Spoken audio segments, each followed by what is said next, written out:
Okay, this week we'll be looking at an interesting midrash, I think.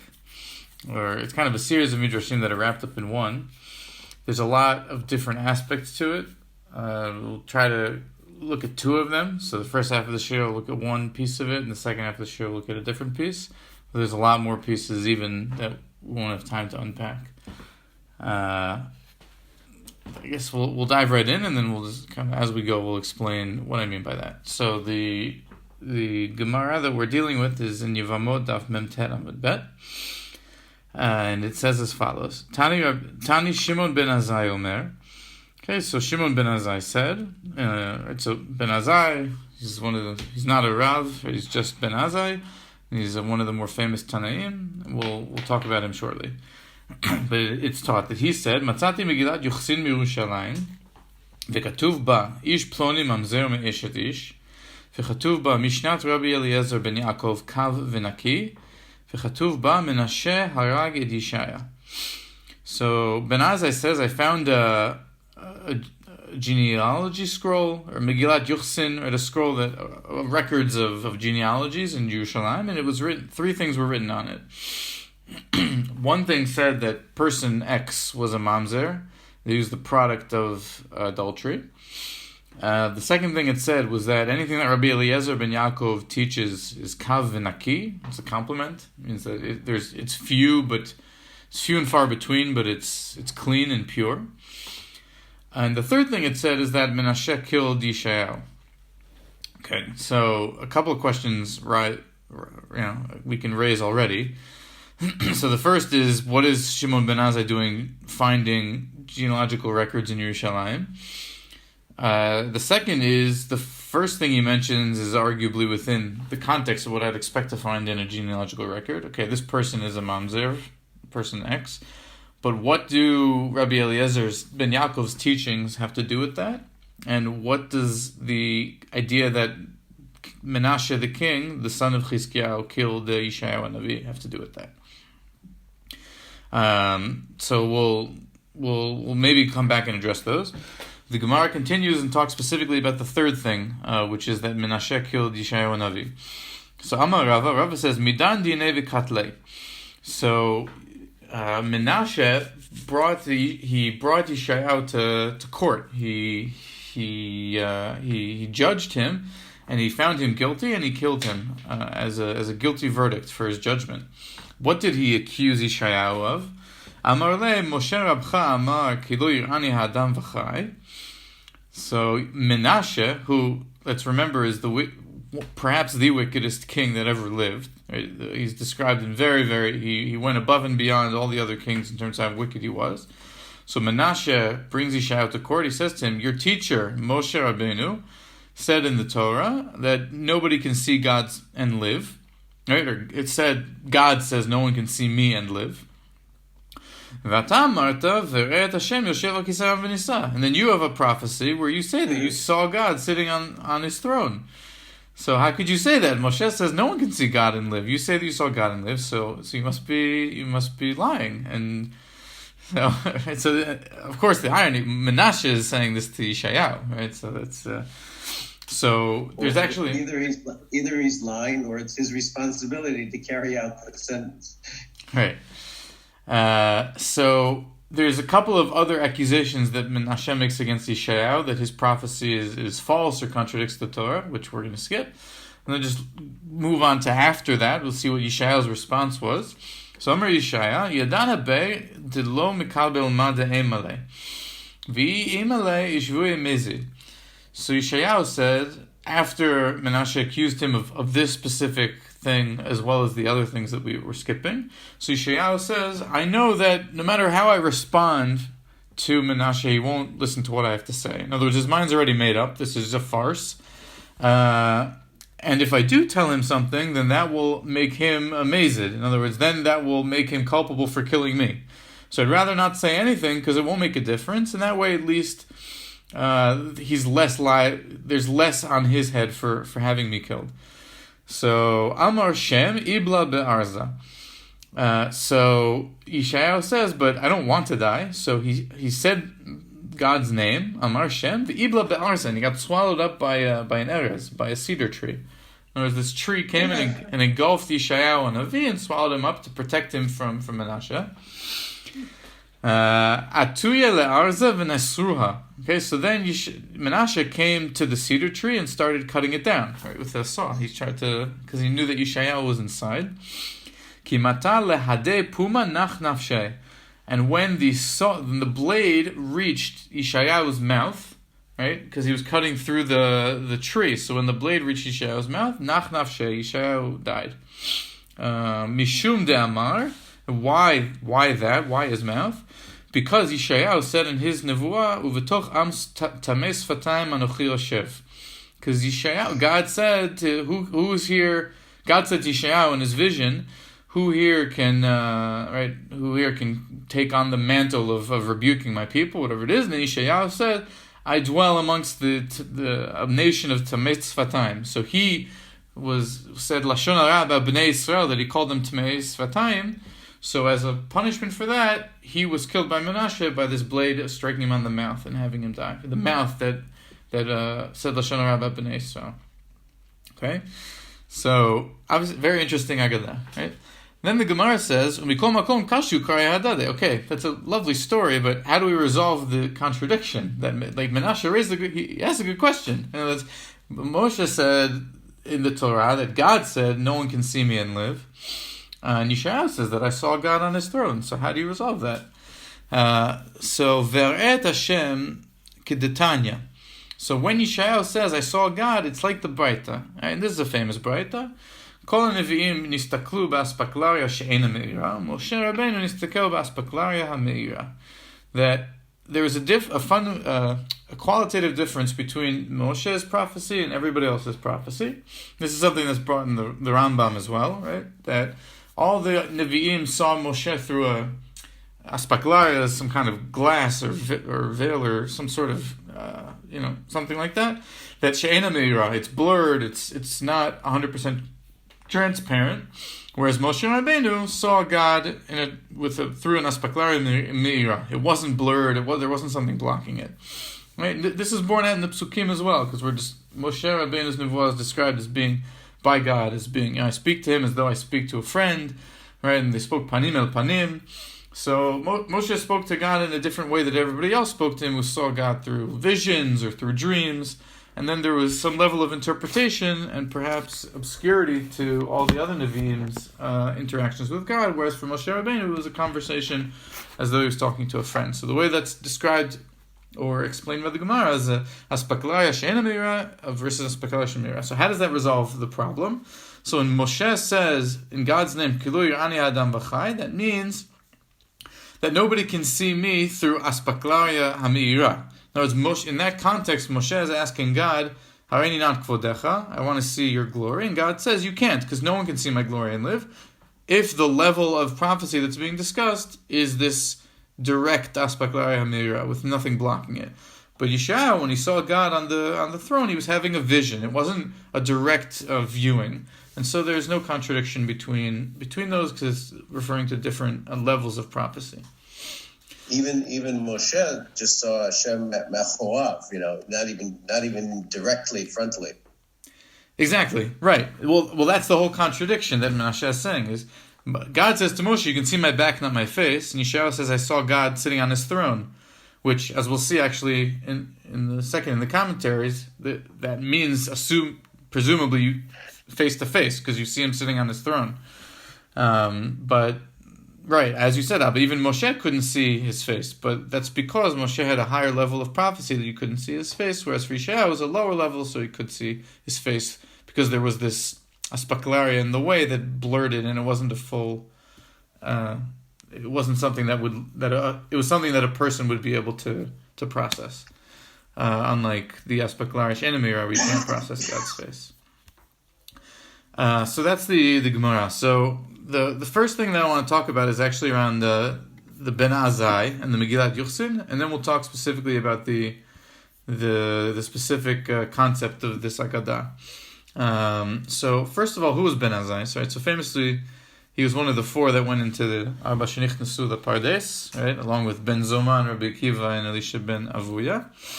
And he was a very interesting Tana. There's all sorts of agadot about him. He died very young.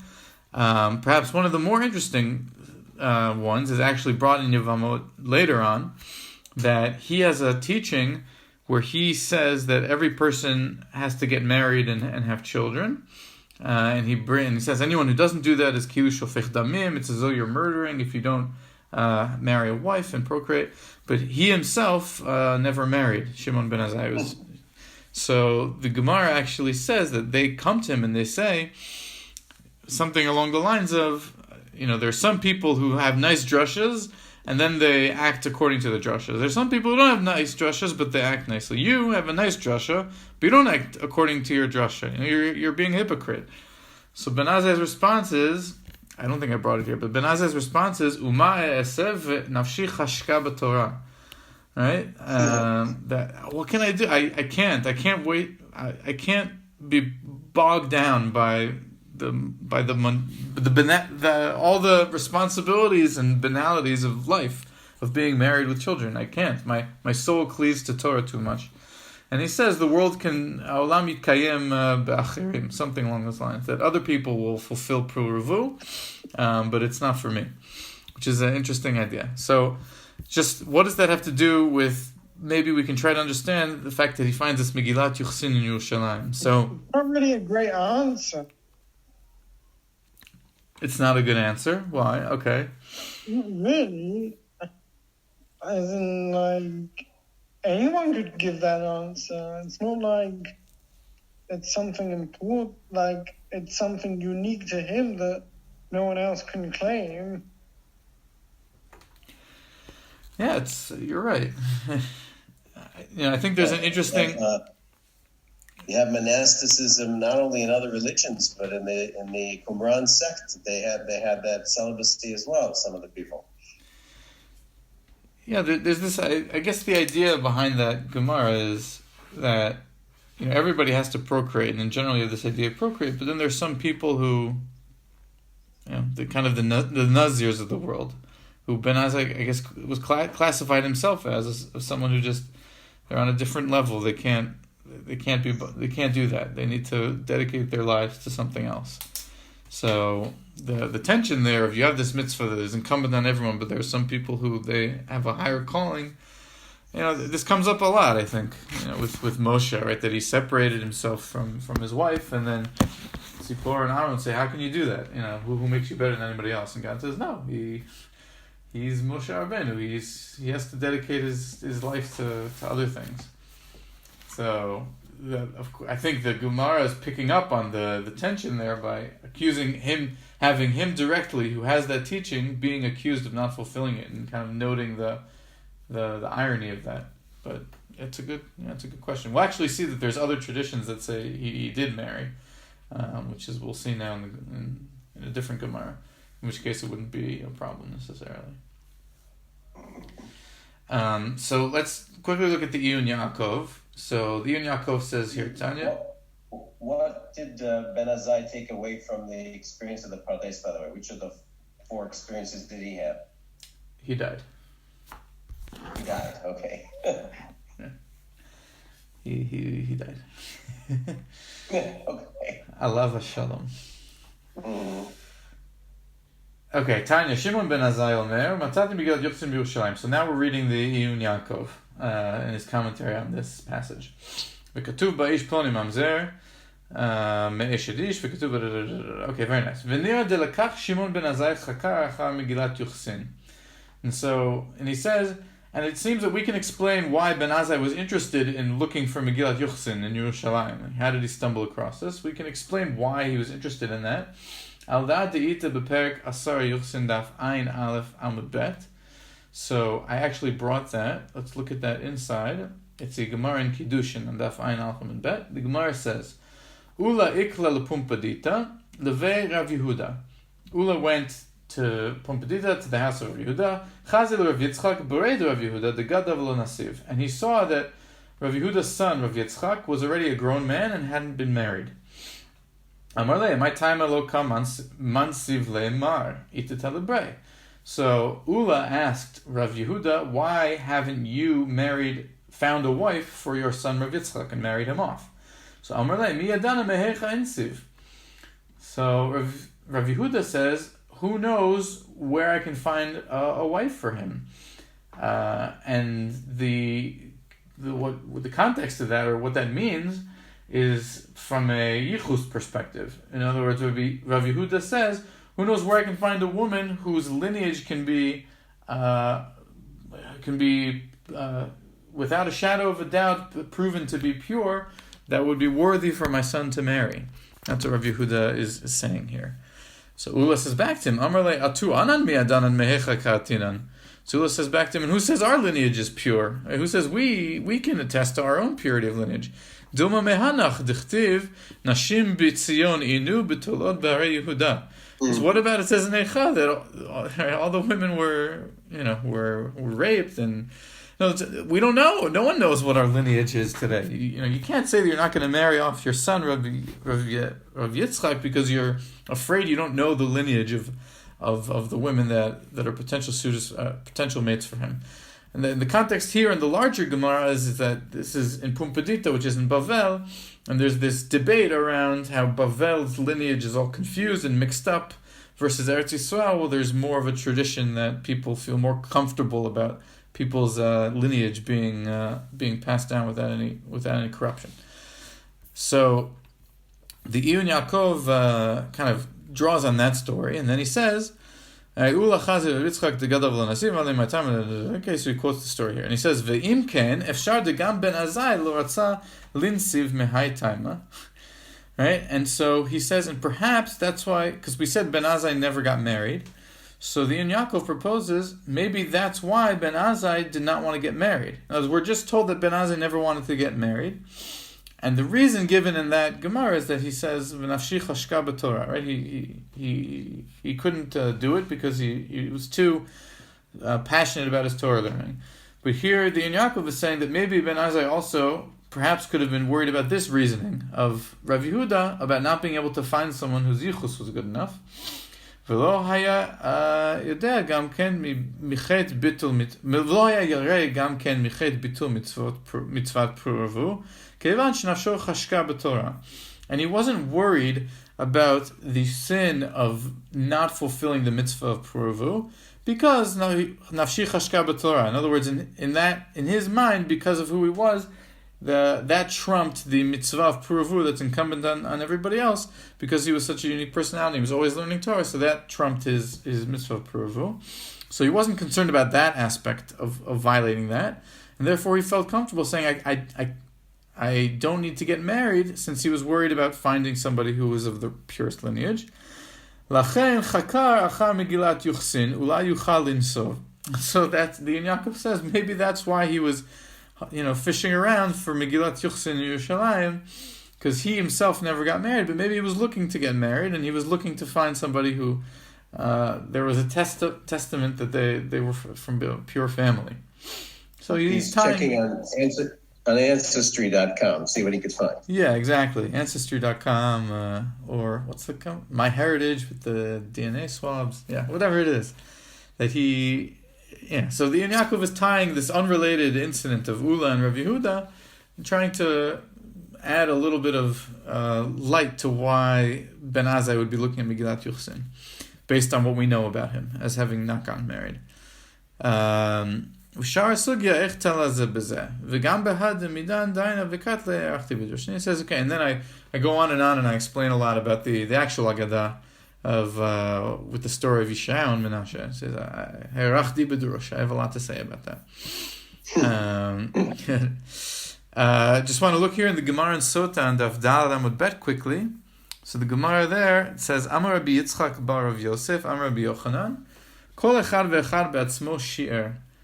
Okay, so what this means is that there are all these different rabbis who discuss how long intercourse takes for halachic purposes, and Rabbi Yochanan says each one estimated it based on his own experience.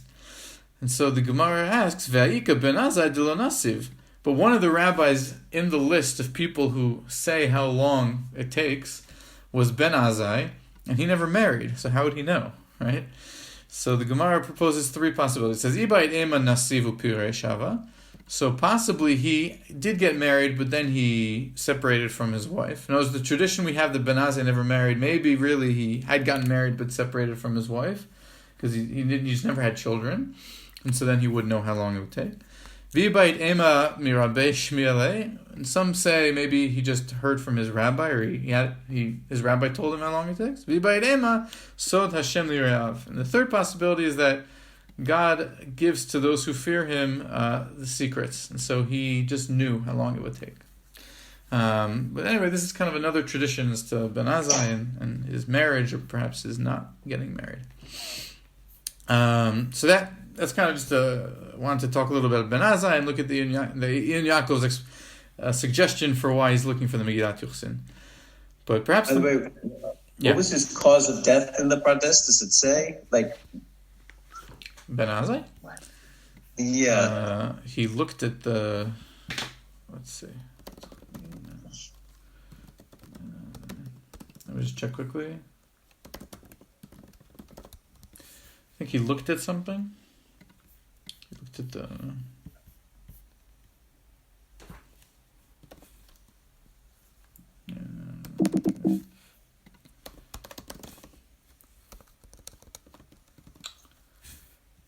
There we go. He beheld the mysteries of the garden and died. He looked at the mysteries of the Pardes. And of him it says, precious in the eyes of God is the death of his pious ones. Mm-hmm. So what are the mysteries of the garden? That's already a question. Okay,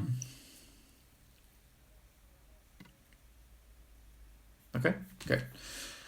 Okay, let's analyze now this whole back and forth about Menashe. So the Maharsha asks a really interesting question. The Maharsha says, Ha de lo kashe le betorah gufa midichtiv vayiru et Elokei Yisrael v'tachat raglav v'gomer. So the Maharsha says, Menashe is coming to Yeshayahu and saying to him, it says in the Torah that God says no one can see me and live, and you prophesied and said that you saw God sitting on his throne.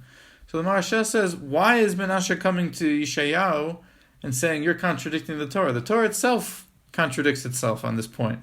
Because there's a story at Ma'amad Har Sinai where Moshe and Aaron, Nadav and Avihu, and 70 elders have this experience. And it says that they see God, Vayiru et Elokei Yisrael, and they see under God's legs this sapphire footstool, whatever it is. They have a vision of God where they have a clear, clear experience of Him. So why are you going to Yeshayahu and giving Yeshayahu problems about seeing God sitting on a throne, when in the Torah, Moshe sees God sitting on a throne, and all the elders see God sitting on a throne? So that's the Maharsha's question, and he says, "Yesh lomar, teruach horav kimefurash bikra, v'ritat achorei upanai lo yerau." So aval v'eret Hashem yoshev v'kiseh mashmalei shirah hapanim. So the Maharsha says, well, when it says that they saw God sitting on the throne on top of Har Sinai, so it means they saw God's back. In other words, they had this experience of the Baaspeklarיא Meira, but they saw God's back, not his face. But Yeshayahu saw his face, but through the Baaspeklarיא She'ina Meira. So that's how you understand why Menashe didn't have an issue, because in the Torah itself, it was beholding God, it was seeing God's back, not his face. And it explains why Yeshayahu, in the end, it's not a problem. Uv'tosfot katvu delo l'shavye mezid sheratza l'shivo de b'moshe ktiv vayiru et Elokei Yisrael ad kan l'shono aval lo yityashev hamay lo kashe le'menashe mitorah gufa de kashe na'adati. I'm not sure what this part means. Uv'tosfot katvu delo l'shavye mezid sheratza l'shivo b'moshe. Okay, I'm not sure what that means exactly. But in any event, the Maharsha says that you need to. Tosfot gives another explanation for this contradiction. But the Maharsha says, but Tosfot's answer doesn't explain my question of why Menashe didn't raise this contradiction between the psukim and the Torah. And so Maharsha says you can use my answer. In other words, what the Maharsha is saying is, I have a question of, this principle of no one can see God's face and live in a direct vision, in a direct Baaspeklarיא Meira way. And so it's not a problem that we have a story of people doing that in the Torah because they saw his back, not his face. Yeshayahu saw his face, but it was a low-level prophecy. So everything resolves itself. That's how the Maharsha explains this. The Chidushei Geonim, which is another commentary on the Ein Yaakov, has a different explanation, which I think is quite brilliant. So he says, it's quite long, but I'll read through it and then kind of say it outside. So he says, Matzati Miglat Yochsin b'Yerushalayim v'chu v'chu v'chu. Okay, Katav Maharsha, lo kashele midichtiv b'Torah v'ayuru et Elokei Yisrael v'gomer. Yesh l'mar diru acharav aval v'eret Hashem v'shem. Okay. Ad kan l'shono. So he quotes the Maharsha, the Chidushei Geonim, and he quotes his question and his answer. V'hinei ma she'amar diru achorav pirush ken harashbam b'Torah. So the Chidushei Geonim notes that the Maharsha didn't make this up, that the Rashbam, in his commentary on the Torah, and the Rashbam is usually the most pshat-oriented of the Rishonim in their commentaries on Chumash, the Rashbam, on that story of Vayirut Elokei Yisrael, where all the elders saw God on Har Sinai, the Rashbam says they saw his back and not his face. So the Maharsha wasn't the first to suggest that. Then the Chidushei Geonim continues and says, Omnam lo bi'er Maharsha zal siyum dvarav b'ma she'amar d'ma'amar isha mash melei shir'ah panim. But the Chidushei Geonim says, but he doesn't explain why the end of his words, where he says that when Yeshaya saw God sitting on a throne, it means that he saw his face, right? Because why would it be his face if the viewing of God on his throne in the Torah is of his back? And he says that I think I can fill in the Maharsha's words.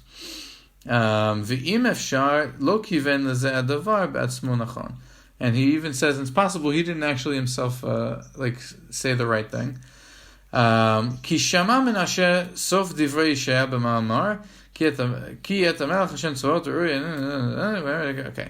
let's skip to the part that's more interesting for us, which is over here.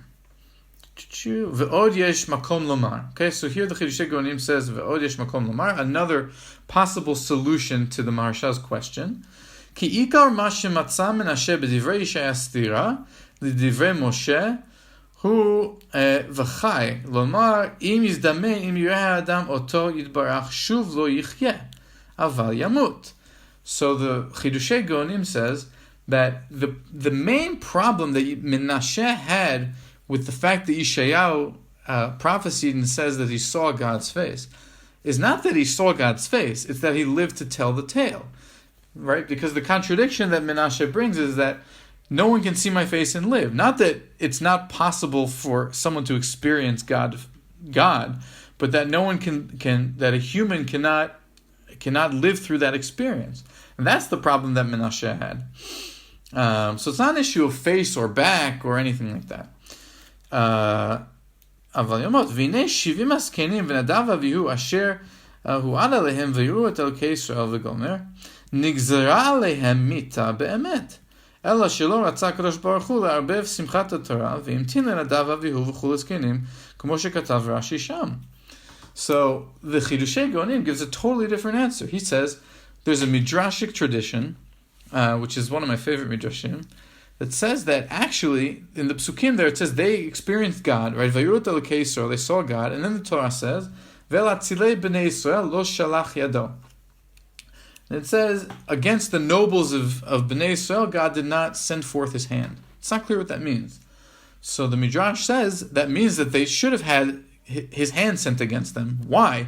Because they saw God. In other words, all these people are sitting on top of Har Sinai, and they see God, or we say explicitly, they see God, and so they have to die, because no one can see God and not die. So they should have died, but because that happened at Matan Torah, right? This is at Matan Torah, that episode. So the Midrash says God did not want to. You'd think it'd be a bit of a buzzkill if during Matan Torah suddenly the entire leadership of Bnei Yisrael gets killed for experiencing God. So God postponed, as it were, their death penalties for later infractions that occur in their lives. And so it's kind of this one-time pardon or commuting of their sentence. So this midrash, it's a whole midrash like outside the scope of right now, but it explains all sorts of really interesting like difficulties that happen later. Like, who are the people on Har Sinai? So Nadav and Avihu were up there, right? It's not clear why they die necessarily. Right? They bring a korban, and it's not at the right time, maybe. So if you understand that they really should have died at Har Sinai, and it's just commuted to later, so then they die later. And the Shivim Zkenim also, that there's the story of the Asaf Suf, where they get killed off also by a fire from God, and it's good. Maybe it was a commuted sentence. In other words, it's a whole midrash there. But what the Chidushei Geonim is saying here is that if we accept this midrash's premise that they should have died, it's just their sentence was commuted, then effectively they did die. It's just that they had this one-time kind of special thing because it was Matan Torah, and God did not want to le'obev simchat Torah. He didn't want to ruin the Matan Torah with their death. So if that's the case, then that explains the contradiction, because you have Menashe is saying to Yeshayahu, how could you experience God? Wouldn't you have to die? And so the Maharsha says, well, why doesn't Menashe have a question about the episode of these people on Har Sinai who saw God and lived? But the Chidushei Geonim says is, no, they were punished for seeing God. They did die. Their sentences were commuted as this kind of interesting one-off type case, but they did die. No, it's not that they saw his back, God's back, so they didn't die, and so it wasn't an issue, and Menashe didn't have the question. Menashe did have the question, but it's not a problem because it actually agrees with Kilur and Edam V'chai, because that was their punishment. So it's a totally different answer that the Chidushei Geonim here suggests as a way to answer the Maharsha's question of why Menashe didn't bring that contradiction within the Psukim. We'll just finish off the Chidushei Geonim here because I see them over time. So Vishayu Eid al Atzmo ki Malach higia al pi ve'amar lo v'sar vonecha v'chatatcha t'chupar kelomar ve'lo tamut v'zeu tzmud ha'nigud v'astira. Okay, and he just finishes and says that Yeshayahu in his vision kind of says that an angel comes and touches Yeshayahu's mouth and says to him, your sins have been wiped away from you. So that's a clear sign that Yeshayahu was not going to die in that vision. But that was kind of an exception also. In other words, in general, the Kilur and Edam V'chai generally holds, even for Moshe, Aaron, Nadav, and Avihu, and Shivim Ziknei Yisrael, according to that midrashic tradition. So when all the dust settles, so if we go back to our Gemara, so you have Ben Azai finding this Megillat Yuchsin, and we explained why perhaps there could be a more interesting reason why Ben Azai would be interested in finding Megillat Yuchsin Bichlal. But then we also looked at the final tradition that was recorded in that record, which is that Menashe killed Yeshayahu. We saw the midrash about it got swallowed up by a tree, and then they cut down the tree. But the specific machloket or the specific ta'ana that Menashe brought against Yeshayahu, so we saw the Maharsha's question, the Maharsha's answer, and then the Chidushei Geonim's answer of how to resolve it.